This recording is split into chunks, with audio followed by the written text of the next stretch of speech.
태양광 발전에는 태양광 변환 효율이라는 게 중요합니다.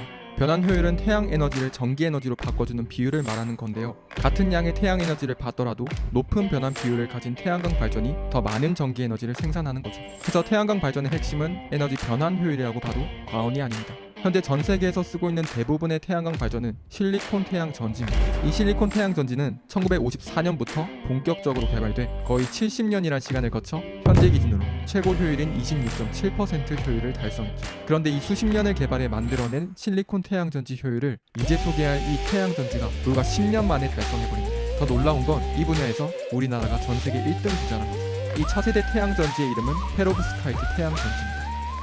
2021년 2월 25일 우리나라 서정원 연구팀이 발표한 논문이 세계 최고의 과학 저널인 네이처의 표지로 장식됩니다. 페로브스카이트 태양전지의 에너지 변환 효율을 25.2%까지 달성했고 상용화의 조건인 대면적화의 가능성을 보여준 것이 내용이었습니다. 사실 이 연구 결과는 네이처에 발표되기 전 이미 2019년 9월에 미국 재생에너지연구소에 공식 등재됐었습니다.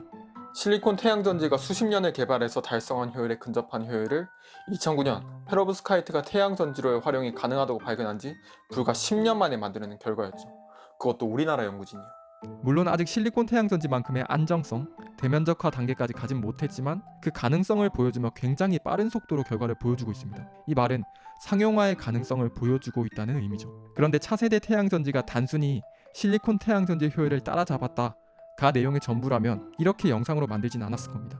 다시 말해 페로브스카이트 태양전지의 혁신성은 이게 다가 아니란 말입니다. 먼저 원가면에서 페로브스카이트 태양전지는 실리콘 태양전지에 비해 최대 10분의 1 수준으로 떨어진다고 합니다. 실리콘 태양전지는 결함을 최소화하기 위해 1400도 이상의 열공정을 하는데 여기에 고가의 장비와 많은 전력이 사용돼서 생산 원가가 올라가죠. 하지만 페로브스카이트 태양전지는 400도 이하의 비교적 저온 공정이 가능합니다. 여기에다가 페로브스카이트 태양전지는 실리콘 태양전지에 비해 얇기 때문에 원재료가 적게 들어가게 돼 원가가 대폭 감소되는 거죠. 이 말은 중국의 저가 공세로 세계 패권 싸움에 완전히 밀려버린 국내 태양광 사업 경쟁력이 힘을 가질 수 있다는 가능성을 의미하는데요. 가벼운 제품 무게와 낮은 생산 전력 비용으로 기술력만 있다면 실리콘 태양광처럼 중국의 경쟁력을 뺏길 이유가 없다는 겁니다.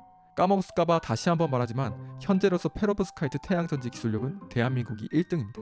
또 하나 역설적이게도 중국은 실리콘 태양광의 너무 높은 시장 점유율 때문에 쉽게 페로브스카이트 태양전지로 전환하기 어려울 수도 있다는 분석이 있습니다. 기존에 대규모로 투자해놓은 실리콘 전지 관련 설비가 좌초자산이 될 우려가 있기 때문이죠.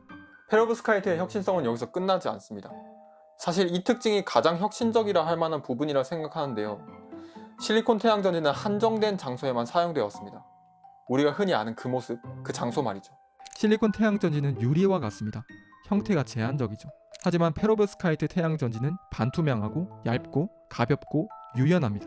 건물, 건축물, 가구, 자동차, 선박, 휴대폰, 드론, 발전소뿐 아니라 우주 산업에까지 창의적으로 적용이 가능한 기술인 겁니다. 이 정도면 미래 기술이라 불리기에 부족함이 없는 기술이라 생각되는데 그럼 문제점은 없을까요? 그렇진 않습니다. 태양전지 기술 상용화에 필요한 필수 조건들이 있는데요. 바로 고효율, 안정성, 대면적화죠. 고효율화는 일단 많은 연구에서 그 결과가 보이고 있고요. 안정성 문제에선 수분과 납 같은 문제가 있습니다.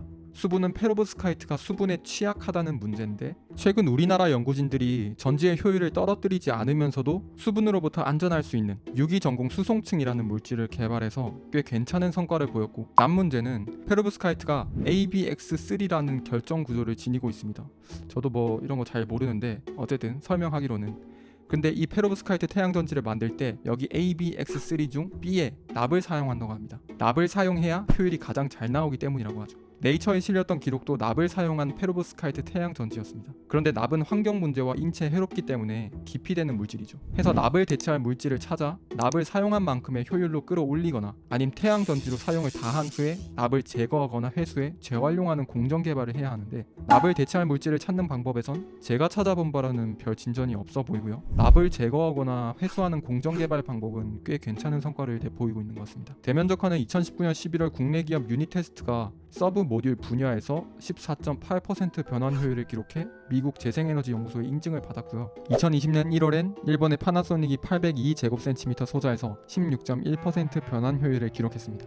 아직까지 효율이 그렇게 좋진 않은 것 같지만 가능성을 보이고 있는 면에서 좋은 징조라 생각이 되고 계속해서 기술 개발이 되면 좋은 성과가 있을 것 같은 개인적인 느낌이 듭니다.